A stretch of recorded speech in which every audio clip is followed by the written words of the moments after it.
Stanford University.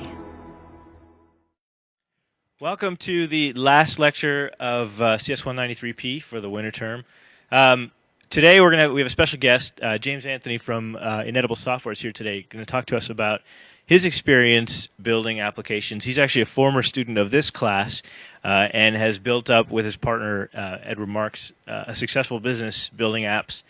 He's going to tell us about that, some of the things to look out for, pitfalls with putting your own apps up, and putting advertising and monetizing your application. So I think that'll be really interesting.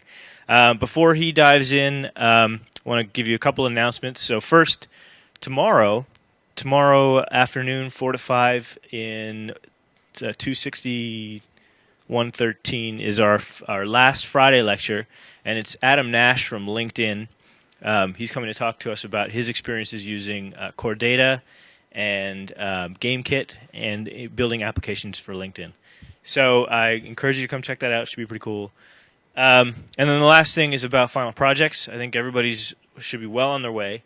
They're due next Tuesday evening at midnight. And of course, presentations on Thursday. We've talked about this already. If you have any conflicts with Thursday, please let us know, and we will try and find a different way to get, to get a presentation.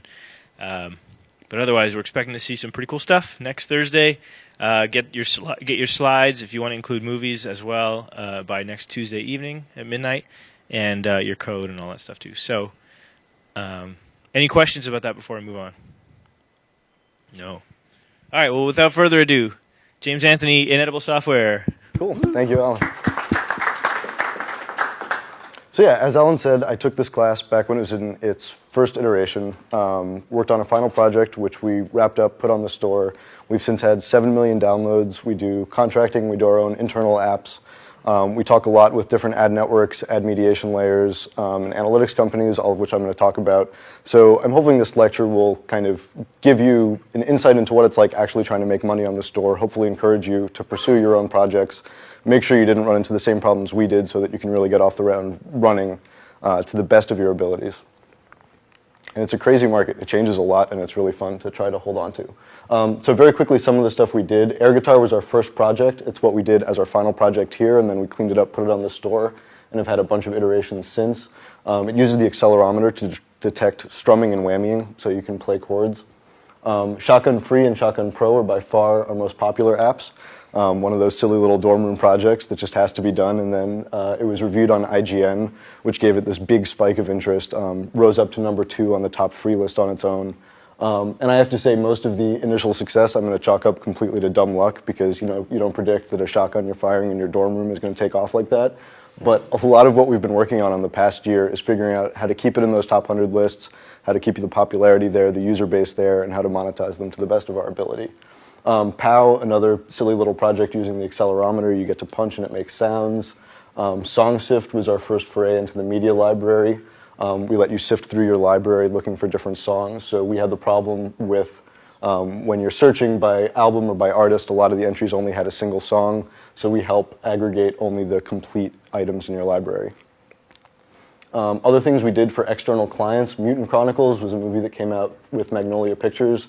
This app actually never saw the light of day because it was stuck in the app approval process for too long, and the movie came in and out of theaters before we were able to launch it. The good news for all of you is that the approval process is much, much less painless now. Much more painless. Shotgun Free Call of Juarez edition, I'll talk to you about a little later. Ubisoft had a first-person Wild West shooter that came out, and they reskinned our app to do a promotion for it. And then Mycelo Maps is the latest thing we put on the store. We're working with another Palo Alto startup that does indoor mapping technology. Their core competency in businesses in building up this map data, but they wanted to have a really slick iPhone client to show off what their maps could do. So they're fully interactive vector maps that we use MapKit to map out all of the locations they have, and then we have full GPS and compass integration, searching favorites, etc. So how to succeed in the App Store? I basically broken it down into what you need to do. Getting noticed is just getting traction and finding your user base in the first place. Monetizing, obviously, is how to get cash from those users or from advertisers, and then holding your ground. The App Store is a really spiky place. A lot of apps tend to float up to the top and fall off just as quickly. So being able to kind of stay there as long as you can is going to really be the key to eking out every last drop of success you can when you do get one of those hits, because it's so hard to predict. Also, this is the App Store in particular. As an iPhone developer, you're extremely in demand right now, which is the good news. I'm not going to talk about what it's like doing contracting work or trying to work full-time for other companies, but I will say that there's a lot of interest right now, and there aren't a lot of people who can do it. So good for all of you if you're interested in pursuing the opportunities, because you can command a premium, and I'm sure you guys are all top-notch. So how to get noticed. This is one of the most common questions we get is app discovery, how you can ensure something can succeed. There's really no good solid answer, but what I will tell you is that it takes work and that you really have to be proactive about getting your app out there and noticed. I see a lot of people that come, they tell me they worked on this great app, they put it on the store and they want to know why it didn't go anywhere. And the answer is that submitting your app isn't the last step in the development process.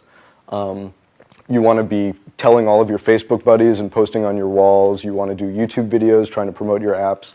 Send out press releases to every blog you read and every blog your friends read. They're actually really susceptible to it. They love basically reposting your press release word for word. They're looking for content, and they're happy to publish your story. You're not going to get everything, and blogs, while great, haven't shown us the most traffic increases, but you really need every download you can get. The exposure also comes off the top 100 lists, which I'm going to talk hopefully a little more in detail shortly. But basically, at the end of the day, most users are just browsing the App Store, whether it's on device or if it's on their desktop.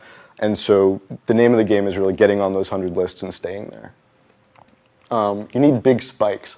The top 100 lists are all driven by the downloads on a rolling window, but it's what you've done recently that counts. So you want to puncture that top 100 list so that you can get that initial visibility, and that top 100 list visibility is going to be more than you can get from any other source, more from PR, more than word of mouth. And once you get there, you need the virality to keep boosting. If you get onto the top 100 list and then you kind of float off and die quickly, it probably means your app isn't going to get traction, and unfortunately there's not much you can do from that point other than trying harder and iterating and changing the product.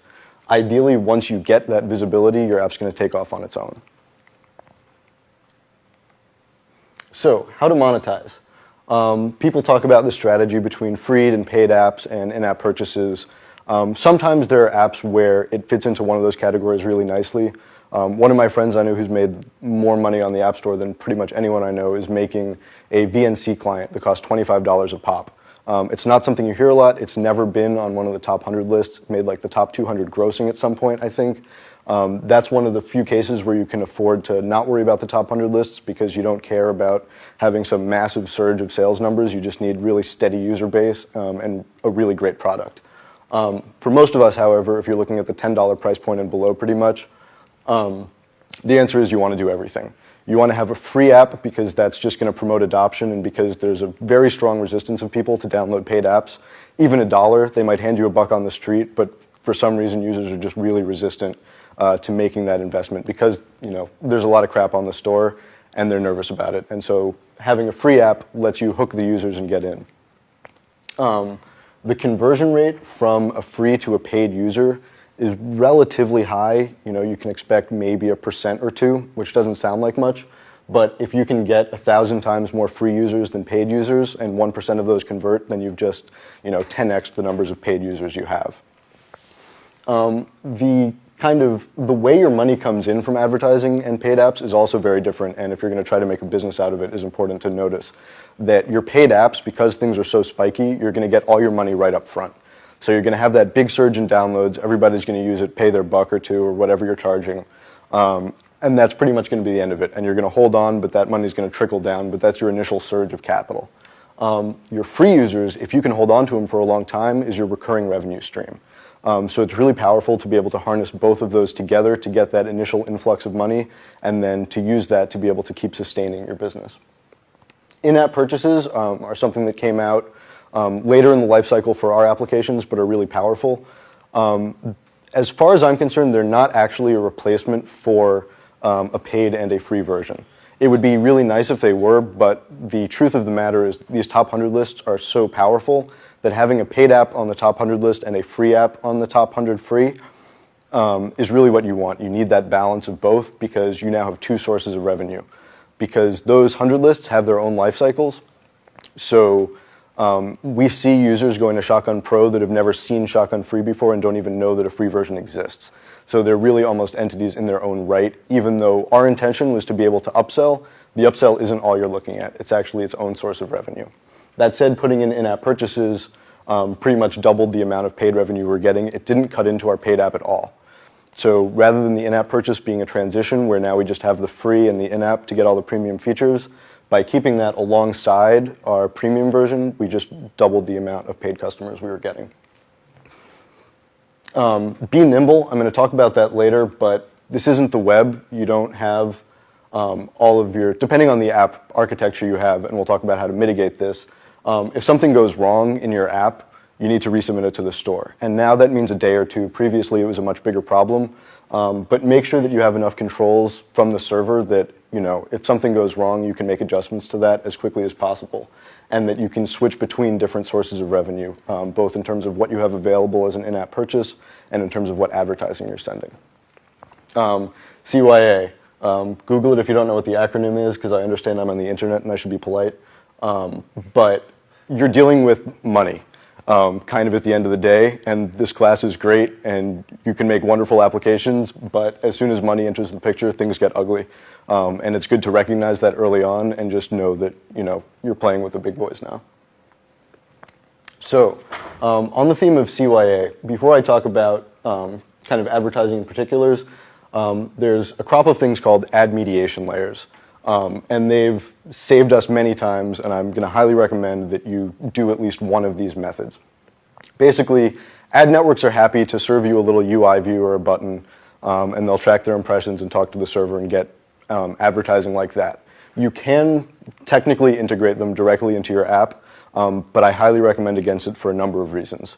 The first and most benign is that no ad network is going to fill 100% of your requests for ads.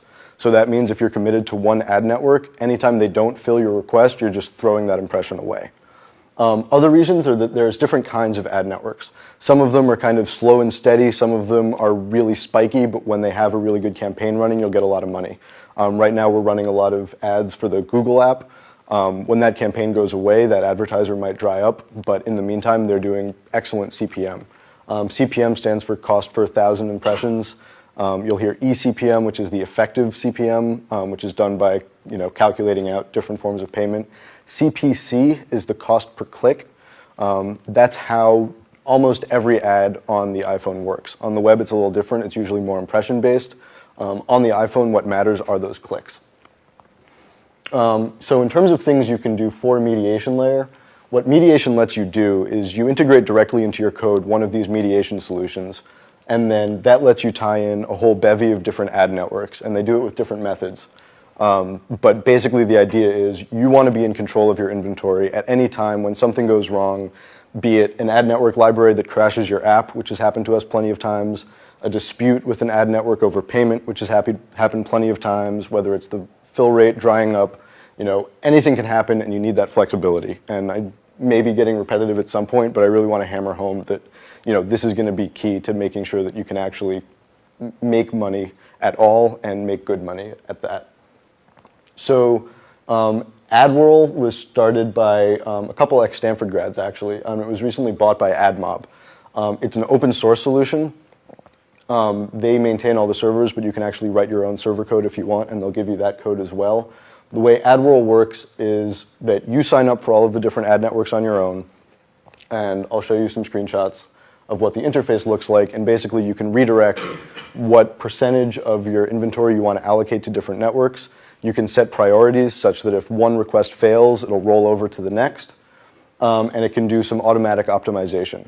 I tend to manually rejigger all the advertising by hand fairly regularly, either on a daily or weekly basis, depending on how steady things are looking. But you should be ready to keep a very close eye on your revenue streams.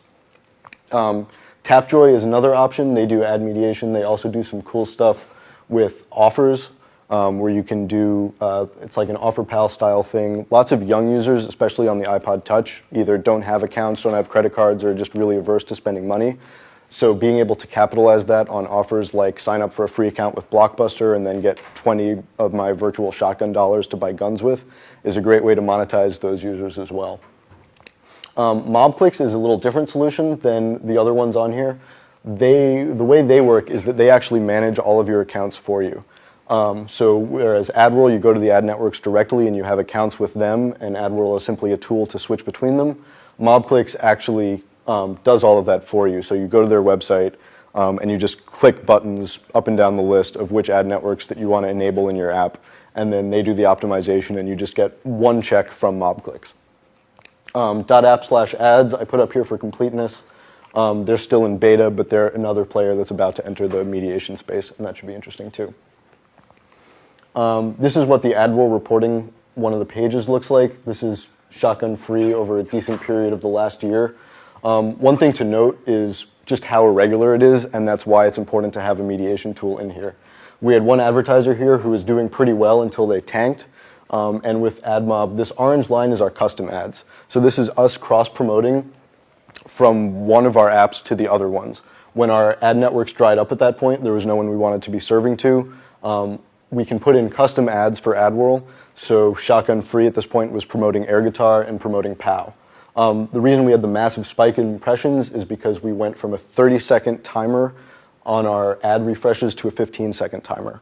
Again, these are all these knobs you have to fiddle with to really optimize what you're doing. We found 30 seconds is about the sweet spot for third-party networks. The reason is that the higher click-through rate you have, the more money you get on a click-by-click basis. So the fact that you're serving twice as many impressions, even though it's great to serve those more impressions, but your click-through rate drops even if the number of clicks you get stays the same, so you end up making less money. When we're serving ads to our own apps, we don't care what the click-through rate is, we just want as many as possible, and we want to keep our ads as fresh as possible. So we're happy to jack it up to 15 seconds because we're paying us the same amount anyway. This big drop-off over here is when we ran the Ubisoft promotion. I have to say that during that period, so we got paid for Ubisoft to do a reskinning for Call of Juarez. During that time, we actually fell off the top 100 list. So doing deals with other big companies can be dangerous because your users basically revolt. We were really excited about the promotion. We thought it was cool. They had really nice artwork that they put in. They had some videos that they put out to promote it, and we were personally excited for it. When it came out on the store, what we were hearing from the users is just the standard, you're a sellout, this was cool, what happened? And it's just kind of something you can't control. And so, be careful with your users, they're fickle. Of course, as soon as we went back to our old artwork, we got just as many complaints about what happened to the cool Wild West artwork. This stuff is all horrible. So, you take what you can get. This is what the AdWorld interface looks like for allocations. They have a list of different networks. As you see, it's up to you to input your own publisher identifier that you get from the various networks. You can allocate by percentage, or as I said, you can have them auto-optimize. And in rollover priorities, which is that second tab, you set how things are going to waterfall down the chain. MobClicks is the other option. This is how you sign up for the different networks. They have a big list of usually around 20. They have this button on the side. You can either check to request a relationship with an advertiser. Some of them will decline you, some of them will allow you. And then at any time you can disable them. You see we still have one pending that's been there for about 6 months, I think. Our shotgun-free reporting summary, this is just what the dashboard of MobClicks looks like. You can see that we're getting money from a decent mix of advertisers, which is again why these mediation layers are so powerful. If we had integrated any one of these, then we wouldn't be nearly as optimized as we are. And you can then see on a graph a corner of revenue is the blue bars and click-through rate is the red line graph. You'll also notice, which I didn't think was that surprising, that usage rates go way up on the weekend. That's actually the opposite of what it tends to be on the internet, where people are browsing Facebook when they're at work. So the cycle is reversed. Knowing is half the battle. So in addition to your advertising and mediation layers, you want analytics and you want to keep a good ear into your users and to know what's going on inside your app when you put it on the store. A lot of our early apps, we didn't know about this. We didn't have analytics from day zero, and that data is gone to us forever. So we don't know what the launch of Shotgun looked like because we thought it was just a silly app. No one was going to care. We were going to throw it on the store and just see what happens. We didn't have advertising in it. We didn't have analytics in it. We lost a ton of money because we didn't have the foresight to think, maybe people would actually be interested. And we also lost a lot of knowledge about the market that would have helped us in our future launches because we didn't have analytics in from ground zero. There are a ton of options in this space. Flurry and Pinch were previously the two biggest, but Flurry just acquired Pinch. We use Flurry for most of our stuff. We like them a lot. MobClick's name is on here again. If you tie in their mediation layer, they have a full suite of analytics features. Localytics is a newcomer that has some cool features. Modally Medialytics, I haven't worked with any of them personally, but they're out there and they're different solutions. Most of these are free, at least in a basic. So all of the mediation I've talked about so far is free or at least transparent to you. And then with the analytics, most of these, at least the base level of functionality is free. And then, of course, you can roll your own if you want, but it's important to at least be getting some data out of them. The other thing, in addition to the analytics, is listening to your users. Having links in your app to provide feedback, listening to what they're posting on the reviews, having a website, and being responsive to your support has really helped us get in touch with what's going wrong in our apps and helping to smooth that out. So sometimes responding to user feedback, we can see an update version over version, see a full star increase just because people were understanding how to use the app better, people weren't running into the same pitfalls as everyone else. So this is one of my favorite support emails to illustrate the point. From an irate user using Shaka. This is from air guitar, actually. So the message is, I have a brand new 3GS and every one of the 10 musical apps I have on it work fine except yours that makes zero noise. I saw I'm not the only one. You should A, start by admitting there's an issue, and B, fix it with an update. Otherwise, I'm going after you on iTunes with Apple. Another common misconception is that we work for Apple. Many people don't understand the way the dynamic of the store works, that Apple's just distributing your stuff and you are, in fact, your own person. But I've had people threaten to call my boss at Apple many times. So this is the same user 3 minutes later. I just realized my iPhone was on mute. I feel like a douche. Disregard that last email. Sorry. So the answer is have a thick skin because you're going to be getting a lot of these. But the other is that, we didn't disregard the last email.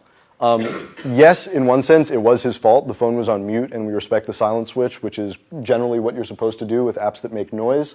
But the answer is that we're getting a lot of these emails, and even ourselves were having trouble where we would throw out the fretboard, try to make noise, and then have to take that extra step to remember that our silent switch was on. The phone was on vibrate, and it wasn't making any noise. So in a later version, we added code to detect whether that switch was on and throw an alert view if they try to launch the fretboard with that on. And that's basically made all of these emails disappear. Here's one of the cool features of Flurry. So some of the reasons you might want to use analytics, first of all, just knowing how many users you have. When you talk to advertisers, they want to know what your retention rate looks like. They want to know how many impressions you're serving up. And unless you have some kind of analytics, you don't know any of that. All the App Store is going to tell you is how many downloads you got every day. You have no idea whether your users keep using your app unless you have some kind of analytics in there. Analytics will also give you geographic breakdowns. So if you're thinking about doing localization, it's a good way to target and to know where your potential markets are that you want to capitalize more on. One of the features that I believe is unique to Flurry, at least it was at some point, is tracing user paths. So most of the analytics will allow you to tag different sections in your code to send off what's either called a beacon or an event or anything of that nature that lets you tag things the user is doing. What Flurry does is it breaks it down into user paths. So you can see what order the user is following in terms of your application, and you can figure out whether they're understanding how to use your app as you intend it to.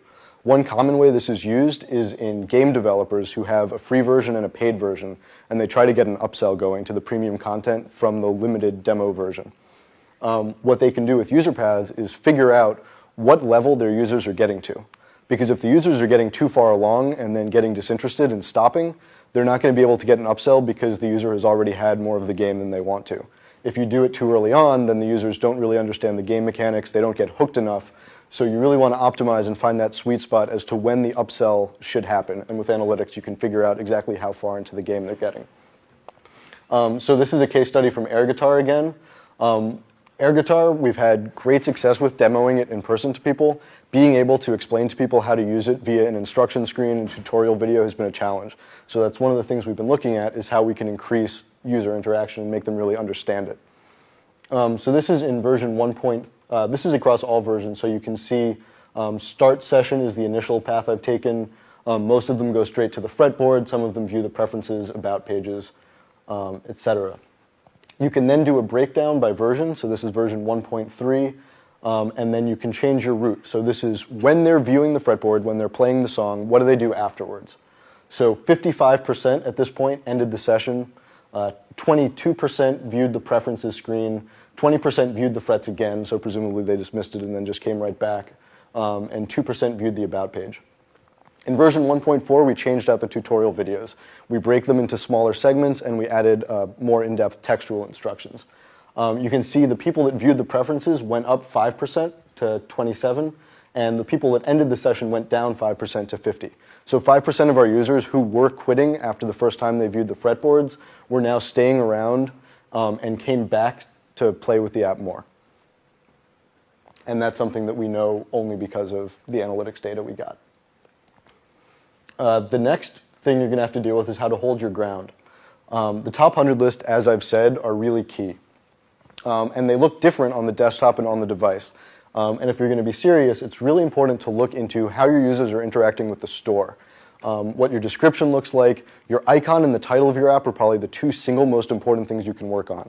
When you're looking at a big list of apps, that's all you have to sell yourself on. So it's worth paying those extra, $100, $200 to get a really nice icon done if you're not particularly graphically inclined yourself. Think really hard about what the title says in the store. The top 100 lists are broken down in a lot of different ways. They're broken down by free and paid, they're broken down by category. But more importantly is knowing what's above the fold and below the fold when you're viewing it on a browser, knowing that on the device you only see the top 25, I think, and then you click to show more and you get another 25, but you don't see more than that. Knowing that you can get the RSS feeds of the top 200, even though I'm sure almost none of your users are going to. That's data at your disposal to know how close you are. And there are all of these discrete jumps in visibility, and you'll see them as you're tracking your application's growth. So going from number 36 to 35 maybe doesn't make that big a difference in terms of visibility, but going from number 26 to 25 is gigantic. And knowing when you're close to one of those thresholds and when it's time to make a push is going to help you really make the most out of the effort you're putting into getting your app noticed. Updates are really important. We see, we can actually translate from an update into our increase in usage, how much money we make when we spend a week putting out a new version. Your update numbers don't go into the top 100 rankings, but what they do is they make your users update and pull out the app and play with it. And that's really powerful because, again, if your app is catchy, then it's viral and people like showing it off to their friends. So when you refresh the app, it becomes active again in their mind, they're going to use it more, and in addition to you getting more ad revenue because their usage times are up, they're going to show it to your friends and you're actually going to see a download spike as well. Paying for advertising is something that we do on a selective basis. There are some new models coming out where you can do pay per install, so you know exactly how much you're spending to get every download of your app. Otherwise, you can look at something like an ad mob where you pay on a click-based thing, and keeping your conversion rate up is up to you. Buying your way up the charts isn't easy and it's not fun, and I don't recommend it. But at least for Shotgun Free, for example, after the Ubisoft promotion, we were down off the top 100 list and we wanted back. So we put out some updates and we got ourselves close. We got to 104 on our own Steam. We poured a little bit of cash into it, just enough to get us up to 99. Then on its own Steam, just from the additional exposure of that, it rose up to number 80 completely on its own. So targeted advertising is really the name of the game. Don't just throw money at it. Actually know why you're spending the dollars and take the time. I mean, you're Stanford students, you're smart. Look at the analytics, figure out how many times your users return. Try to guess how many friends each user is going to bring in. Really do the math and figure out what a user is worth to you. Knowing when to fold. So at some point, your application is probably just going to outlive its lifetime. Something like a Facebook is going to be on the top 100 list forever, but that's not true of all apps. When your app is kind of losing steam, as Shotgun Free has pretty much done at this point, even though it had a really great long run, figure out, first of all, whether it's worth keeping throwing into resources, even if it's your pet project and you love it. If it's not gaining the traction it needs to, maybe it's time to look at a different project. But also figure out how to roll those users into your next project. So for Shotgun, we could keep pounding out updates and keep trickling up little by little. Our plan is actually to release a complete sequel to it, Shotgun Duel, where we're going to introduce some multiplayer features, online leaderboards, etc. The point is, the top 100 list, as I said, are king. An update isn't going to give you the massive spike of users that having a completely new app that you can throw all of your old users into with a single push notification. You'll notice that's what Tap Tap Revenge does, version over version. They do incremental updates on the store, but they very regularly come out with a totally new version, Tap Tap Revenge 2, Tap Tap Revenge 3, and they get back right up to the top in the top 10s every time. Other apps like the iMafia, iMobs of the world, you'll notice they have iMob 28 respect points. The reason they do this is because they can keep submitting unique apps with iMob 32 respect points, iMob 26 respect points. Instead of doing updates using Apple's built-in update cycle, the way they do it is by telling all of their users to go to the store, download the new version of the app, which they bill as just a standard upgrade. They get respect points for doing it, which is how they incentivize their users to do it. And now they have a fresh app where all of those updates are now counting towards the top 100 list, and they rise back up to the top. So, getting up to those top 100 lists is what matters, and at a certain point, rolling your users into a new app is essential. Other things to know about downloads: about 25% of users only download to the device, 25% only download to the desktop, and 50% will do both. So right now, I think the download cap was just increased to 20 megabytes for over-the-air downloads. So before 10 megs was a little more of a challenge, 20 megs really shouldn't be a problem. So keep the download sizes small. A lot of users are still on Edge, and even 3G isn't all that hot a lot of times. So you want to make sure your users can actually get to your content. If you have a big app, then doing in-app advertising on other platforms might not make a lot of sense, because your users are going to be much more reluctant to do the download when they're on the phone, and by the time they've gotten home, they've forgotten about it. Here's AppViz, or a screenshot from AppViz. AppViz is a desktop client which will download your numbers from the iTunes store and let you track your ranking over time. So these are the numbers of downloads we had over Shotgun Free, and I'm going to use it to talk about a few things. So right up, that initial spike was our climb up to top number 2. So we were at around 140,000 downloads for Shotgun Free on the day we hit number 2 back in March of '09. This is Christmas. I loved my Christmas bonus. It was awesome. But that big spike, which was our biggest single download day of our app's lifetime, was about number 54 when it had been number 2 back in March. So your job is a lot harder now. The competition is definitely out there, and these numbers are big. You can't buy your way up this list. That said, the not entertainment, but the paid categories, especially in niche markets like news, a handful of downloads can make the difference. So if you can get 10 downloads of a $1 news application, you can crack the top 100 in news right then and get the exposure you need. Entertainment is one of the tougher categories. Games is the hardest, but with games you have subcategories. So picking your target, picking your category well is going to help you with exposure. And then a couple things I talked about earlier. Right over here, this little decline, which is pretty zoomed out, is when we had our Ubisoft promotion and fell off. We kind of languored in obscurity. This is when we did our big ad buy, and then you can see it actually rose without just a few update bumps, etc. Rather than trailing off the top 100 list, it kept rising back up. And you can see now, after this big Christmas spike, when we're looking at these numbers, they're holding pretty steady, but they're not as high as we'd like, which is why we made the decision to make the push to rewrite our code base and come out with a brand new Shotgun Duel. Cool, so that's all the prepared remarks I had, but there's certainly plenty more to talk about. I'd love to take question and answers from anybody who's curious. Yeah? Yeah, you referred to buying your way into the top 100. That's not actually sending Apple money and having to move you up the list. No, it's sending money into the ether and hoping it magically converts into downloads. But yeah, it's called pay-per-install when you're dealing with, Tapjoy does it. Flurry has a new product called App Circle that's still in beta, but it'll allow you to do that. OfferPal is doing it, and they set price points. It's anywhere usually from 25, 50 cents or so for a free download, and then usually I think it's 150% of a paid application price or something. It varies on who you're doing it from. Those are great because you know exactly what you're getting for the price. The issue with them right now is that they can't sustain particularly high volumes at the moment. So the other issue with trying to pay to get yourself all the way up there is, even if you can afford it and you want to, there's just not that much inventory in the iPhone market that you can buy. So if you go to AdMob and you pay 5 cents a click for an impressions, they'll sell it, but they'll sell it eventually.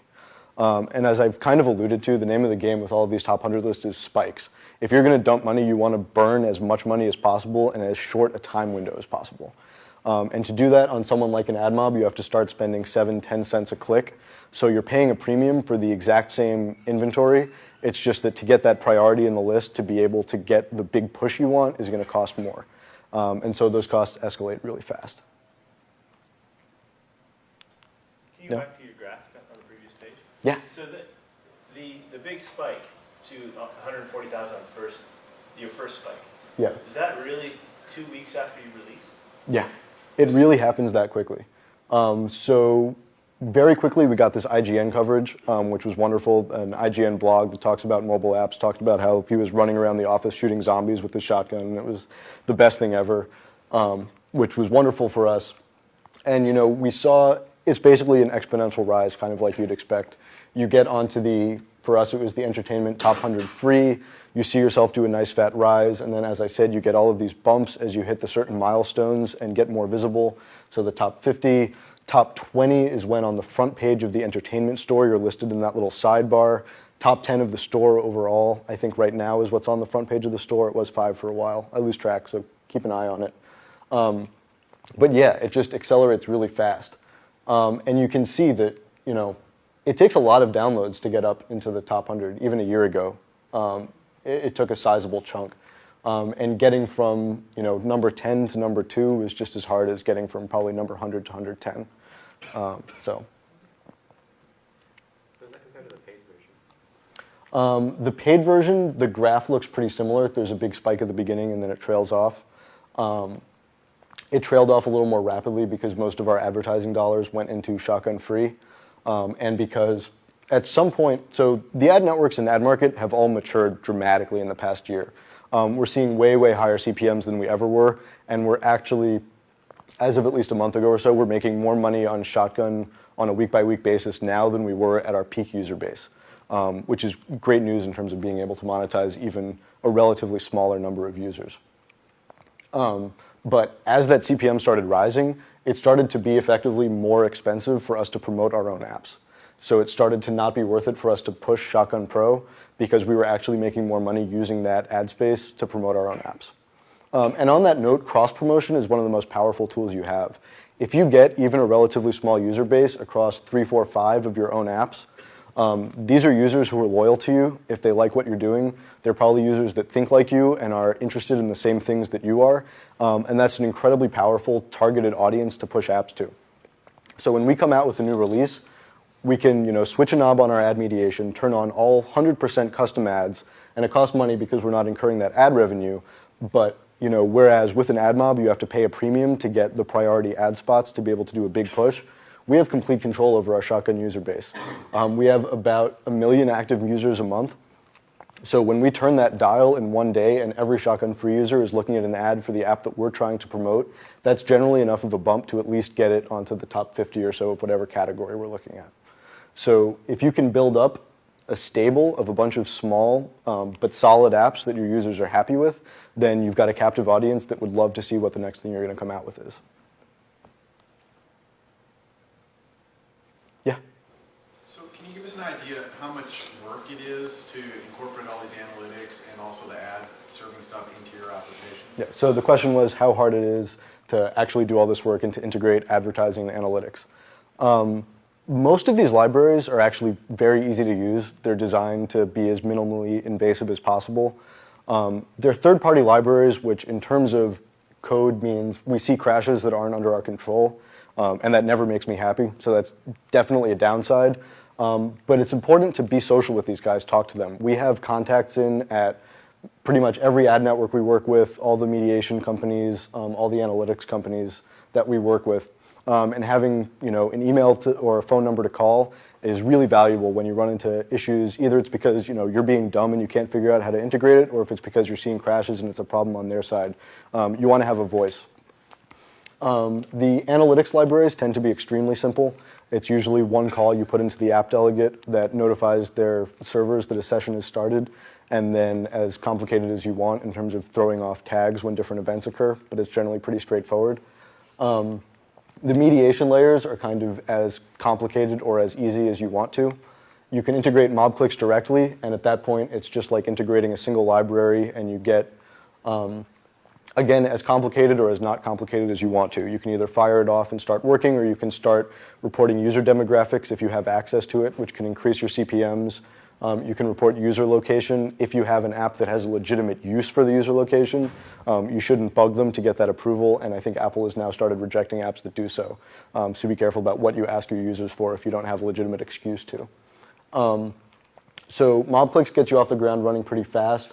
AdWorld, you need to actually download the SDKs for each of the networks that you want to integrate individually. And they handle most of the code side things, but you need to actually go out, download, come up with different accounts for each network. You know, it's a couple days work that you should be prepared for. I like using AdWorld over MobClicks directly. So we use MobClicks. We send them lots of our ads, but we actually wrap it under an AdWorld mediation layer right now. The reason for that is simply that MobClicks is the one that cuts us our check, and just from a philosophical standpoint, we want a level of protection from any revenue stream we have. So we trust MobClicks. Things have been going well for us so far, and we're good friends with the guys, and they buy us lunch all the time. But just as a matter of principle, I'm not going to put any code directly into my app that I'm dependent on for revenue. Which one is the simplistic analytics plugin that you recommend? So the question was the simplest analytics. Right now, I think Flurry is pretty much the market leader. They have a really solid suite of features that have satisfied everything we've needed up to now. I know a lot of companies tend to do more custom analytics when they want to look at more sophisticated things.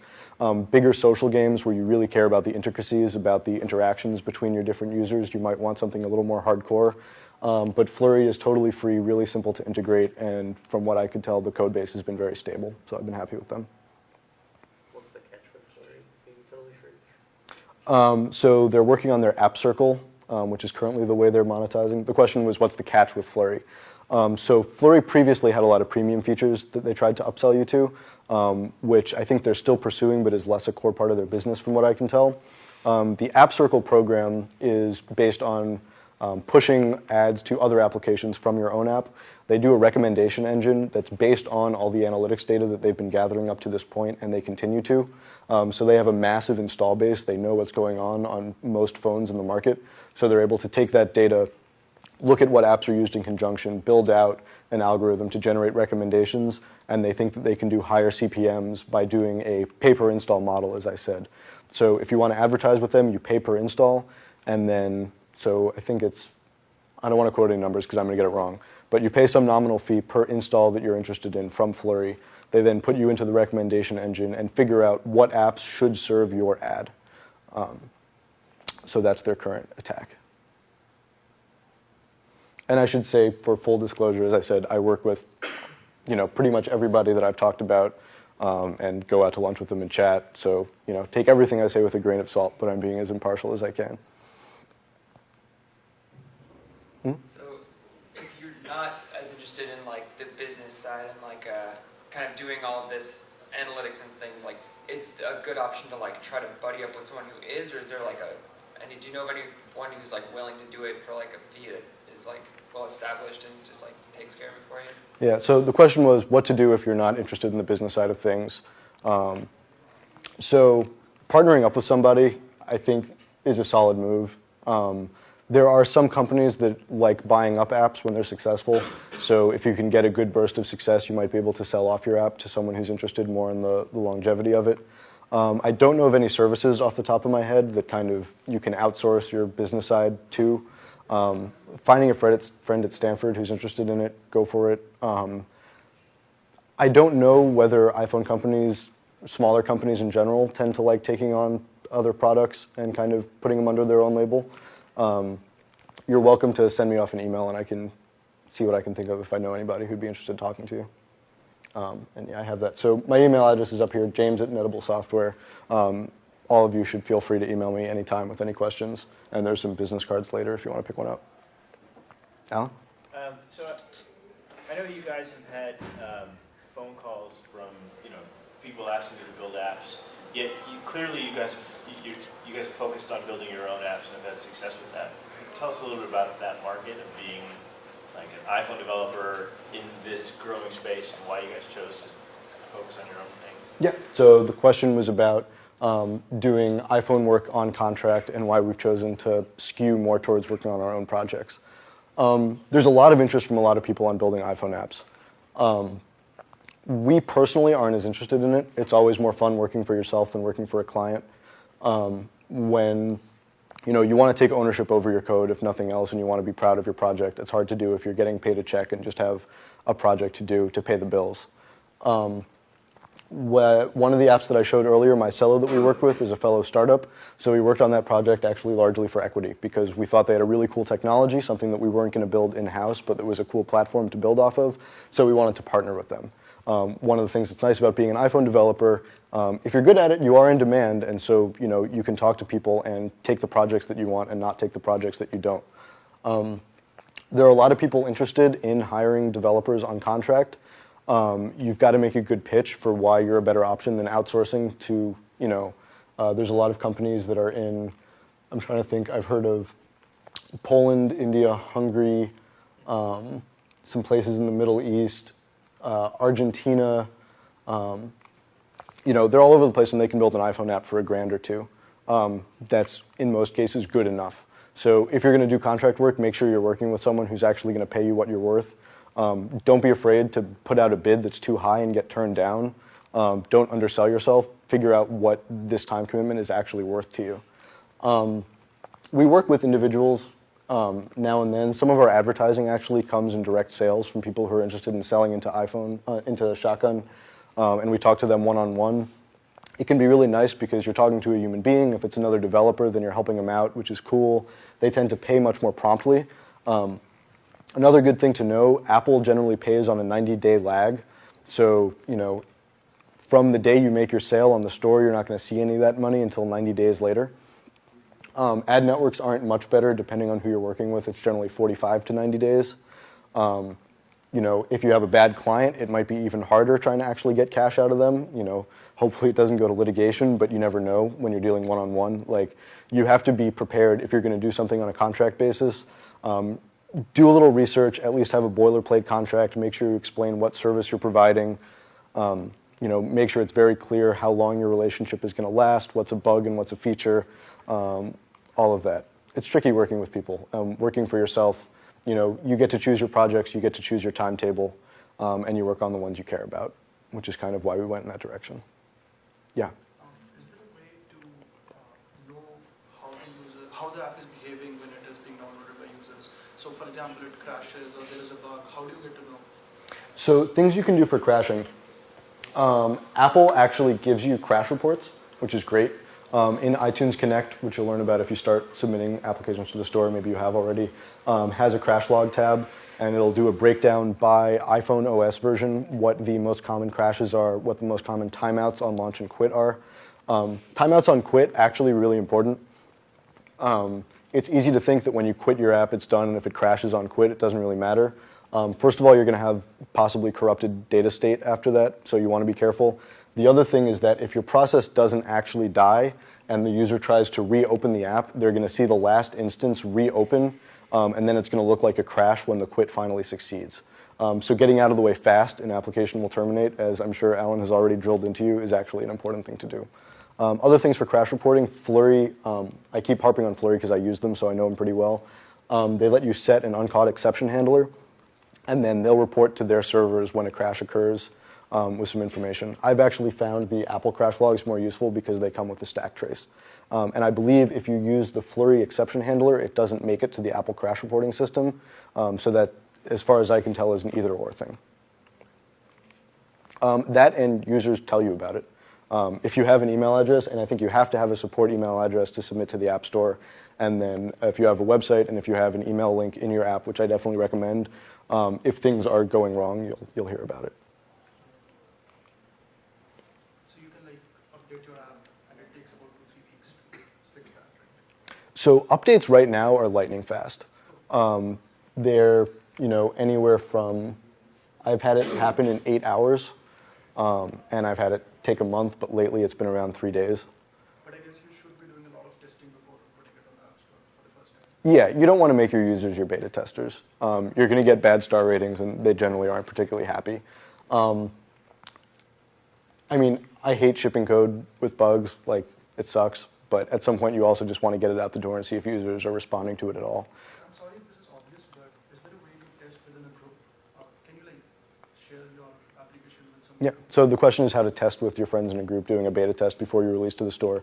There's something called ad hoc distribution that you're able to do with a developer account. You make a build, instead of being provisioned for the App Store, you provision it for specific device IDs. So you have to get the UDIDs of any users that you want to involve in your beta test, and then you make a profile for that, and you can distribute it to them. And there are instructions for that up on Apple's site. Cool. Anything else? That's awesome. Thank you. Thank you very much. All right. Well, that wraps up the class. Again, tomorrow we got Adam Nash coming from LinkedIn to come speak. That's the last lecture. Next Thursday, final presentations. So good luck, everybody. Good luck on finals, and we'll see you in a week. For more, please visit us at stanford.edu.